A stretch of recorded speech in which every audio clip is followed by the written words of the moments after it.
Welcome to the Multifamily Zone, where business meets family. We explore what the entrepreneur life looks like from the family perspective. Now here are your hosts, Julia and Gino Barbaro. Welcome everyone to the Multifamily Zone podcast. I am Julia Barbaro. I'm here with the co-founder of Jake and Gino, my husband and co-host Gino Barbaro. Hey, Jewel. Hey. How you doing? I'm good. Why don't we tell everyone what you were doing a few minutes ago? What were you doing? Well, sometimes I get nervous, so I tap right below my eye. It's a pressure point for when you get nervous, and it really works. So why are you whispering this? You should share that with everyone. Because I had an argument with my wife. I said, let's create a circle on the ground. And in that circle, good feelings, power. Step into that circle. Let me know how you feel. And she turns to me and goes, I just deal in realistic things. I know pressure points work. So I said, step into the circle and do the pressure points and do both. So. Well, if I stand closer to you, I'm not in the circle anymore. I can make the circle bigger. So we've got a great show today. I read a book, as I often do, and I was moved by it because a lot of people recommended it to me, and I was always putting it off. And it's very similar to The Richest Man in Babylon. The book is called The Greatest Salesman in the World by Og Mandino. I'm sure a lot of you out there have read it. And what I wanted to do in this podcast today was really break down the message in the book and the 10 scrolls and go through the 10 scrolls with my wife. And I shouldn't want to say the word strong arm, but I really persuaded her to do it because we're not really talking about real estate, but it's business, but it's a lot of personal development also. And I think you can implement these tips in the book for your family life, for your business life. So it was a great book. So, well, it's funny you say that because I only see family life and personal life, so when you say that, it's funny to me because I didn't think business one time when I read it, just saying. It's an awesome book. It's a quick read. What I love about it, it's a very easy, quick read. You're right. And that can be a good thing and it can be a bad thing because you can whiz through the book and we're not really take the real simple lessons, which are really hard to implement because you really need to focus on all of these and see if you're doing them. Maybe you work on them as we go through them. Maybe you work on each one and spend a couple of weeks on each one. What I find the best for me is I read the book and then I take notes. And now this is the third way that I'm continuing to learn the information because it's really important. I loved it. It was a gentleman's name was Hafid. He was the old man in the book, and he had this precious knowledge, and he was always looking to bestow it upon someone who's worthy. And that's what this story is all about, that he is the greatest salesman in the world. How did he learn these techniques? And I think what everyone out there, a lot of people out there, not the Jake and Gino community, everyone else out there thinks that we're born with these skills. We're born a great parent. Mm-hmm. We're born a great business person. We're born a great salesperson. When in reality, it's really your habits and your reasons and the skills that you learn that make you become great. So this is what this book talks about. It talks about what the skills you need to learn and the habits that you need to create and the thoughts that you need to put into your mind to become great at any skill. And, we've talked to a lot of people that read all these wonderful books. And, one of the mistakes we get into is we read a really good book and then we put it on the shelf and we forget about it. Mm-hmm. And so what we've been doing, and my husband's talked about it a lot, is that, even to write down how it applies to your life mm-hmm. and actually start applying it to your life. And then it will just become habit. And those books will make a huge difference. But if we just read something and put it away, we do forget pretty much immediately, right? Once the last chapter is done, yes. we literally just forget about it. And we're like, wow, we got a lot out of that, but we never apply it. And so I think just doing what we do or doing right here in this podcast is writing it out and how it applies to us will start working according to our life, right? Because we're applying it. It's information overload. Please don't get caught with the information overload. And also the other thing, as they write, and Ken Blanchard writes in his book, No Can Do, it's spaced repetition. It's going back and revisiting the information. Mm-hmm. And don't get into the Gino habit of saying, I'm done with it, I can move on again. Mm-hmm. Right? I used to get into that habit. I would read a lot of books. And still, even if you retain 10% of what you read, that's still amazing. But how about retaining 80% of what you read and really implementing it and putting all these thoughts into action? So here we go. Scroll number 1 says, today begins a new life. The person's reborn. it says to read each scroll for 30 days before moving on. So right there is your first habit, what Julie's talking about, spaced repetition, continually repeating it, repeating and reading the message and letting the message sink in. Implement these teachings as you're reading them. Go out and do them. If they're telling you to be grateful, start showing gratitude. If they're telling you to, laugh, continue to laugh and use that and make that part of your physiology. It's really important. Create those empowering habits. And the reading has become a habit. That's what you do after 30 days. It becomes the habit. Successful people create successful and empowering habits. Unsuccessful people do the opposite. Take the messages seriously, even if they're simple. A lot of these messages, they're really serious. Laugh. Well, okay, but really, sit down and try to think about that. It may be simple, but it works so well. Once you start implementing it, you're going to see the results will follow. It's the simple things in life that really do make a difference. We do overlook them because we want that big, life altering change. But it's those simple little things in your life every day. We always think of habits as bad. We always talk about like getting rid of bad habits, but habits can be good. And we have to remember that. So we have to take on good habits. Well, define a good habit, right? So I can tell you what a good habit is. Okay. For me, eating healthy. Mm-hmm. But the good habit can also turn into a bad habit because then I can all I focus on is Your just obsession. my obsession, right? Mm-hmm. So get an empowering habit. That can be an empowering habit because I'm really watching my health and all. So another habit, brushing your teeth. That's a great habit. And what habits do is they create disciplines, right? So you need disciplines. You need shortcuts in life. But then when you create a habit, I can give you an example. I got to throw in real estate. So you're underwriting a deal in real estate. The habit is to do some shortcuts.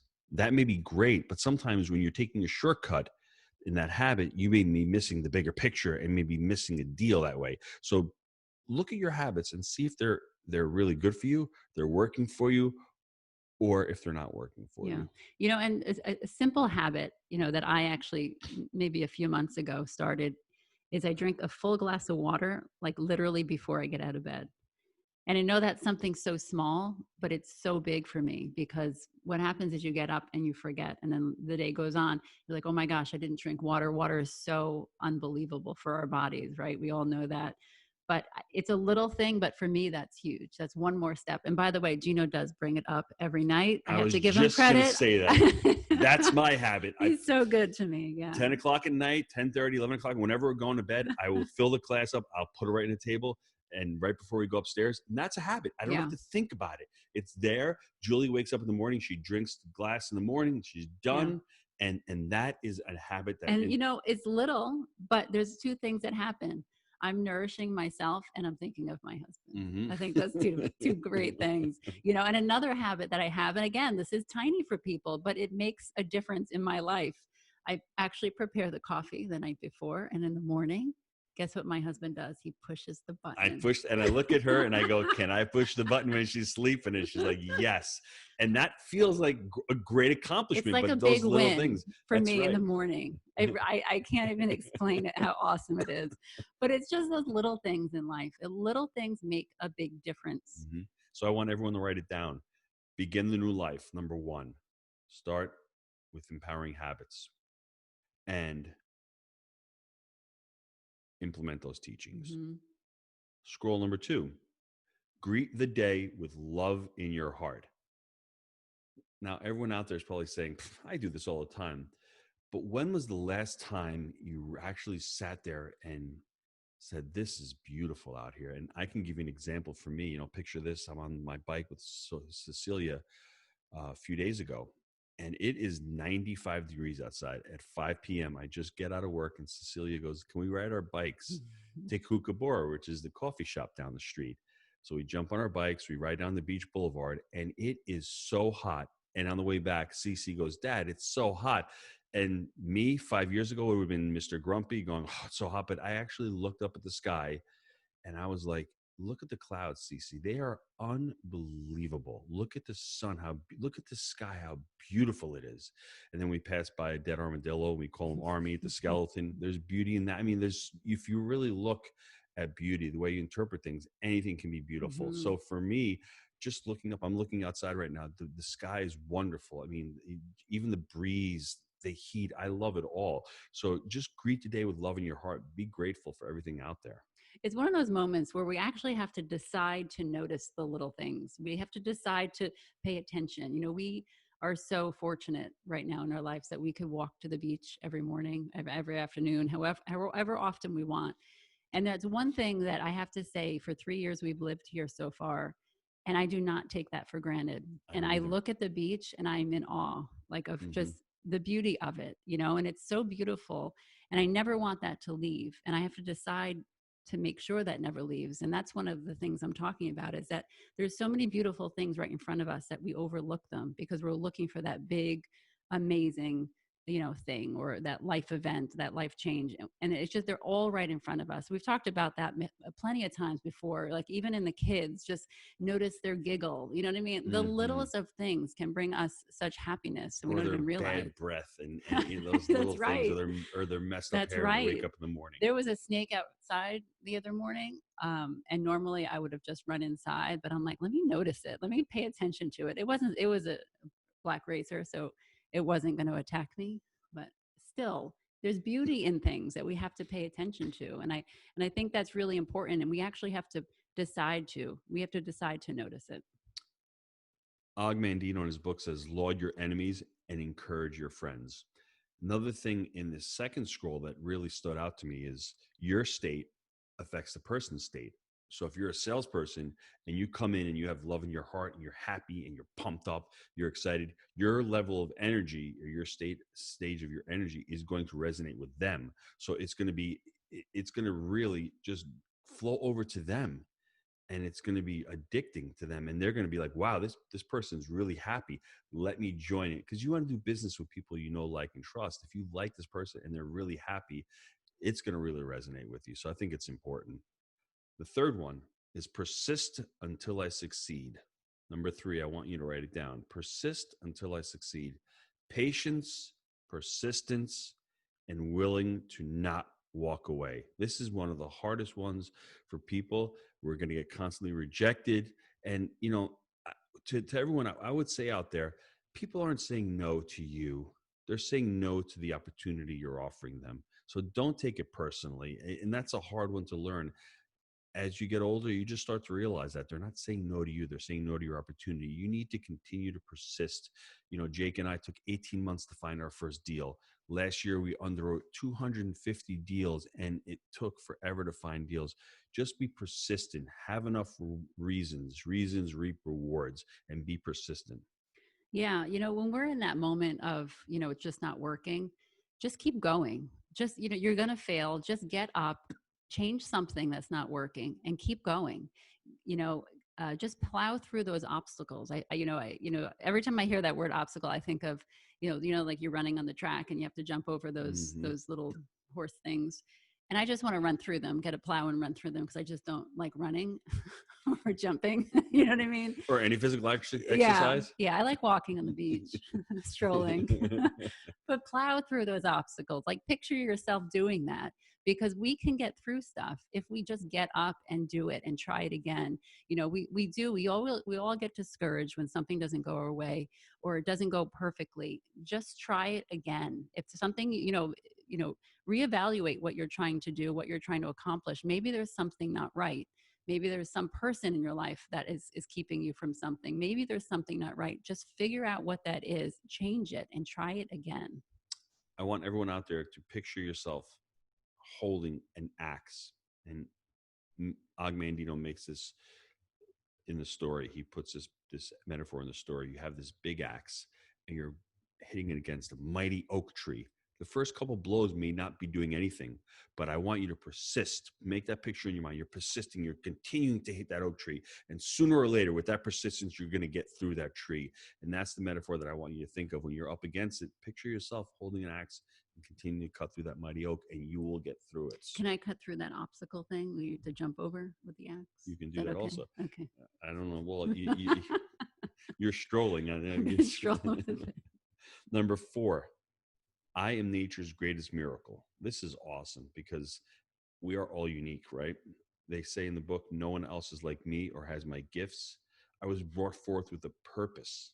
I love this. Focus on work at work. Focus on work at work and home at home. It's really important when you're playing with the kids. Please just focus on the kids, and when you're at work, give it all your effort at work. Yeah, we, like Gino said, we all have purpose. We're all very unique. We all have certain gifts. And a lot of the times we dwell on what other people have, right? And we wish we had those gifts. And we're like, oh man, I can't do it because I don't have what you have. And when we do that, we don't pay attention to what gifts we were given. And that's really important because the people around you are missing out on that. And that's so important. So it's, pay attention to what you're good at, to what your gifts are, and use them. You were given them for a reason. Use them, embrace them, And one thing, jealousy is a big deal in society, in families, and children. And one of the things that I found that really helps with that, especially with our kids, that, I can encourage all you parents out there, is have one of the kids notice a gift in the other child, because that will help them see that, they're all unique and they all have something different to offer. Because jealousy in the kids is really, it's difficult. It's difficult to handle, but if you notice a gift in another person and what they're good at, I think it helps with yourself to be thankful for them. Number 5, live this day as my last. That is really powerful. And what I love about it is just be grateful for the day. Give it your all. Don't leave anything on the table. If you're a salesperson, go knock on those doors and continue to knock on those doors until you have nothing left. You've given it your all. And if you're still around at the end of the day, like Og says, fall on your knees and just pray to God for giving you this wonderful day. And you're going to be back at it tomorrow. That is awesome. Yeah. I mean, every day is a gift, enjoy it. It was given to you. Enjoy it. We learned from yesterday for sure. We learned from it, but we shouldn't dwell on it because we can't change it. We can change today. We could plan for tomorrow. But it's important to keep history alive, to learn from, of course. But we spend a lot of time worrying about what might happen in the future. And then we're missing out on the moment. We're missing out on today. Definitely plan, prepare for the future. But, we don't have control over what's going to go on next week. And it's pretty clear. So plan for it, but don't worry about it. This one scroll or one tip will allow you to crush procrastination. If you're a procrastinator, you're saying, I'll do it tomorrow. No, there may be no tomorrow. Get it done today. Know what your one thing is and crush it today, because there may not be a tomorrow. So I love that scroll because of that. That's so true. Let's take a quick time out and we'll be right back with the remaining scrolls. Gino, I know a lot of our listeners are wanting to take their multifamily investing business to the next level. I know that you've been hard at work helping Jake and Gino students do just that using our framework. Can you explain to the listeners how they can get our help? Guys, we've been hard at work growing our community of like-minded investors, and the results of our members has been nothing short of incredible. We're looking to grow this amazing group. What we're looking for is those who want to follow our proprietary framework that we've created. Buy right, manage right, and finance right. Leverage our connections, education, and mentorship as ways to take your business to the next level. So if you're interested in finding out more about how you can become a part of our amazing community, apply to work with us at jakeandgino.com/apply. And we're back. My wife is taking a gingerly stroll around the beach and she's back. I've got my axe in my hand. So number 6. So can I just use you to cut the axe for me? Sure. Will that work? I think it'll work, but you're going to see me. I'm the one who's being persistent and just going through. Number 6, I want you all to write this one down. This is so important, especially what's going on right now. Master of my emotions. I love this quote. Weak is he who permits his thoughts to control his actions. Strong is he who forces his actions to control his thoughts. Let that sink in for a second. When you are at a low emotional state, there are no solutions going on. You can't come up with anything. Right now, we have mental midgets running around and making these decisions, the mob rules, all this emotions. We really have lost critical thinking because right now people are making decisions based on their emotions. As business owners and as families and as parents, we need to master our emotions, and we really need to see what's best with us and put our emotions in check. Obviously, we do use our emotions, but that's not the only thing to use. We use our analytical and we use our logical also. I love sing if depressed, laugh if sad, work if hard, if you're afraid. Think of past success if you feel like a loser, right? So you're really trying to raise your state, raise your level of energy, because when you go in from a catabolic or negative level of energy, going to a positive one, that's when you can see the solutions. That's when you can see the opportunities. Yeah. Your thoughts spill out into your actions, right?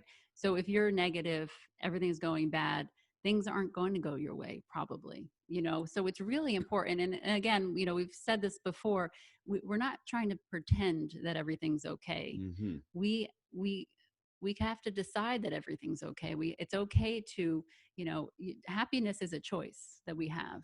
We can choose to be happy or we can choose to be miserable. And, we could choose to see our situation and see the good in it, or we could choose to see everything wrong in the situation. That's up to you.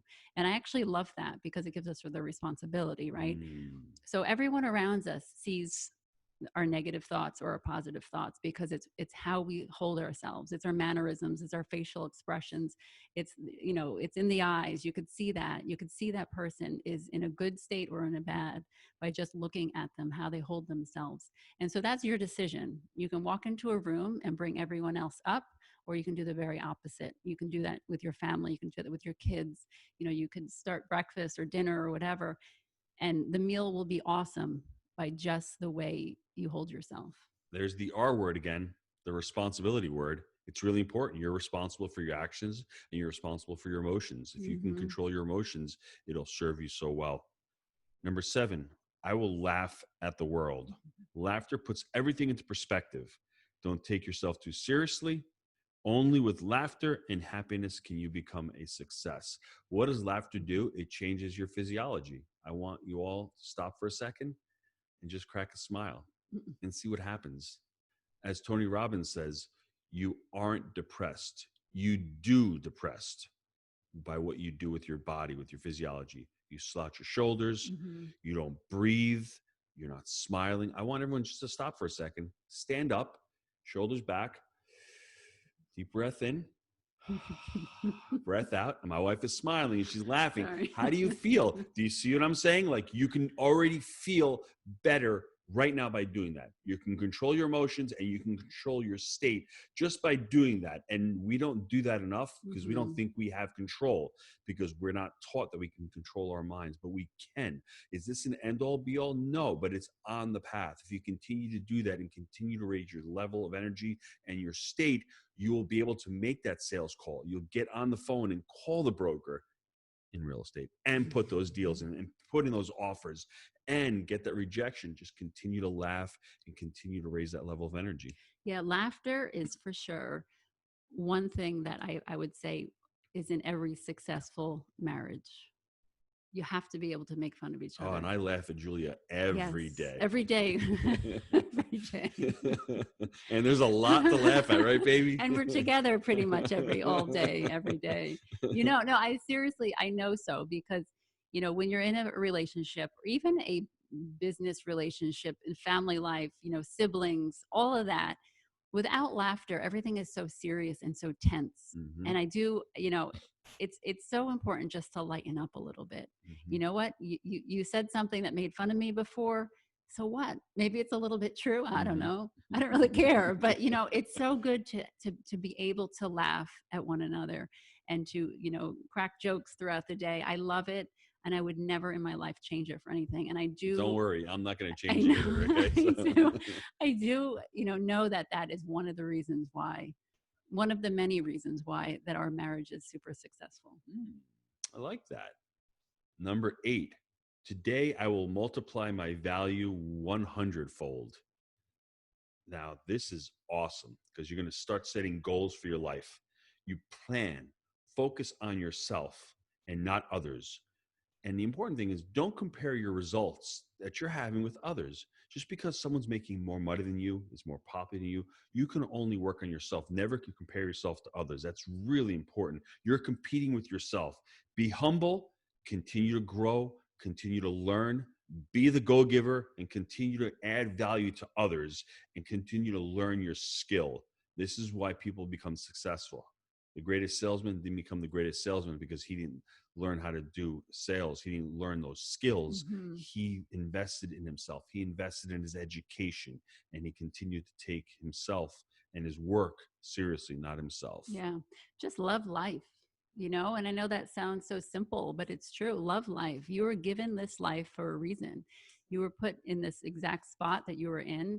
And I think it's important that you use it. That's what you were given.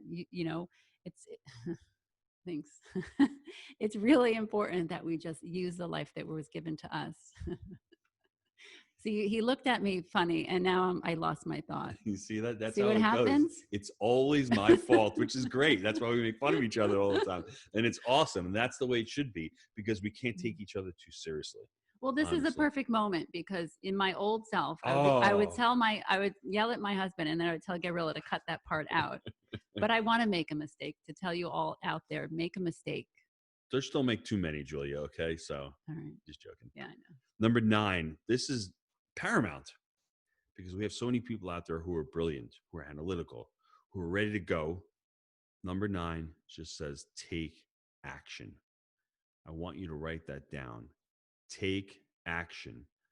Education times action equals results. And my wife is bobbing her head, but I can't say that enough, countless times, because it's not only the action, but you've read the first 8 scrolls. So number 8 says, today I will multiply my value 100-fold. What does that mean? He's doing the education in number 8. Number 9, he's doing the action. When I started in real estate, I was taking the action first and not being educated. And then when the deal went bad and the partnership went bad, it wasn't because of those two. It was because of me. I was not responsible. I ultimately ended up taking my responsibility, right? Repeat. I will act now. I will act now. I will act now. That's what Alex says in his book. Say them before you go out. When you hit a road bump, it's, tomorrow is reserved for the labor of the lazy. I love that. Tomorrow is reserved for the labor of the lazy. Success will not wait. That is awesome. So just put that in your notes. Education times action equals results. You need both of them. That's why number 8, you're educating. There comes a point when procrastination sets in. So that's why you go on to number 5, the scroll number 5. Live it as your last day. You're educating like crazy. Now you have enough information. Take that massive action. It's funny, because you talk about action, and it goes back to responsibility. It goes back to all that. And you use the word lazy, and that's one word that I actually cannot stand. I cannot stand the word lazy, because it gives us a pass. I'll tell you, I'm feeling lazy. Why didn't you actually just get up and do it? I was just lazy. No, you had a reason. Maybe it was too hard. Maybe, you were out the night before and you were actually just tired. There's always another reason. We use this word lazy. And I actually looked it up online to see what it meant, actually what the actual definition was. And it's just the unwilling to work or to use energy. You're just not willing to do it. But there's always a reason behind it. And then underneath that, one of the questions, how they, if you search something online, it will give more questions down below. Is it okay to be lazy? So I clicked on that, and it said, yes, as long as you're willing to admit you're lazy. And I thought, well, that is a perfect example. It doesn't give us that responsibility. If you're feeling lazy, find out the reason. Is what you're trying to accomplish too difficult? Maybe you have to be more educated. Maybe, you have to have more help, or what it is. There's always another reason behind it, instead of using that word lazy. Or maybe you are just actually tired, physically tired. It's really important that you pinpoint the reason that you're not doing something, and then follow through. Number 10, everybody, pray, ask for guidance. I love this. Earlier on, I would always pray for material things. Pray for guidance, to be shown the way to acquire things and opportunities. Ask, God, how do I give value to others? Not, give me money, send me money, but show me what I'm supposed to be doing here. And that's why I think Julie and I created the podcast, and that's why I created Jake and Gino. It's because that's an opportunity for us to share our knowledge, share our experiences, and to become creative with our lives. I think that's really important. I love this. Let me become all you planned for me when my seed was planted and selected by you to sprout in the vineyard of the world. Help this humble salesman. Guide me, God. That is really awesome. Yeah, that is amazing. Prayer for me is really the only way that I've ever had children. Otherwise I would, I don't even know where I would be. There were so many times in my life that I had no idea what the heck I was doing, what to do. And so my prayer was always, it was never for stuff, because, I'm not into stuff as much as some people, but for me, it was, I would pray for understanding, for strength. And strength, I'm talking like, all of you out there with little kids, sometimes it's just so hard just to get up in the morning and just take on the day with these little children, which you have no control over in the end. And, there's a lot of uncertainty happening. And so understanding is super important in that situation, for humility, for wisdom, fortitude. And, especially when you're in the midst of despair, when things are going terrible, you have an option. You could sit in that despair, or you could pray and ask for understanding, and get up and start doing stuff. And I think that's really important, because it goes, prayer and also action, because sometimes we pray and pray and pray and we don't do anything. Get up, try something. If it doesn't work, God, stop me, and it's really important, because we always feel like we're not sure what to do. But that's one thing we could always do. At the end of the book, Hafid is sitting in his garden. He's an old man. His bookkeeper Erasmus is there with him. And then he meets a young man named Paul. And that's the new salesman. That's how he gives these scrolls over to the new salesman. He becomes and starts becoming the greatest salesman in the world. He passes the torch, which is really cool. So, I'm hoping that this podcast has given you the idea of how you can become the greatest in the world at whatever you're doing, whether you want to be a parent, whether you want to be a spouse, whether you want to be in business. I think if you take this as a roadmap for your life, it's really simple. But if you really go into it, if you love the day, if you're persisting in what you're doing, if you think you're a special person, if you live it as your last day, if you can control your emotions, if you just laugh at yourself, if you become more valuable to people, if you take that massive action and you ask for guidance and ask for prayers, and you put that all together, a pretty powerful roadmap. It really is. And you always take on our roles, and we think about all the hats that we have to wear. I've heard that in the past. I'm a mother, I'm a coach, I'm a wife, and let's just focus on us, our individual person. And because once we focus on that, then we can just give, and we can just be ourselves into the wife, into the mother, into the, and I think it's important, because we always look at ourselves as all these individual people. But if we just follow this, I think this was so helpful. And I actually did love writing out my thoughts on each scroll, because it did give me an idea of the person that I'm trying to become. You should just see me pitch the idea to her. She looked at me and goes, really? We're really going to do that? Like, seriously, I saw the look, and she's like, She doubted me, and she mastered her emotions, which is good, right? And I said, you're going to love this. Trust me. And the only reason was because I didn't have a topic. No, I was kidding. No, she's not kidding, probably, right? But honestly, that's what I love really about worth it. I encourage everyone to do pretty much what we did. I do it as a couple, do it however, but as a family, it was a good idea. And I'm so thank you. Thank you, Julia. For the reason that it inspired me, I just want to be able to share with our listeners the honeybee. So if you email me at gino@jakeandgino.com, I'll send you out a PDF copy of the honeybee to your email. And it's awesome, because it's a business parable. Also, it's written in the same format as Og Mandino's book.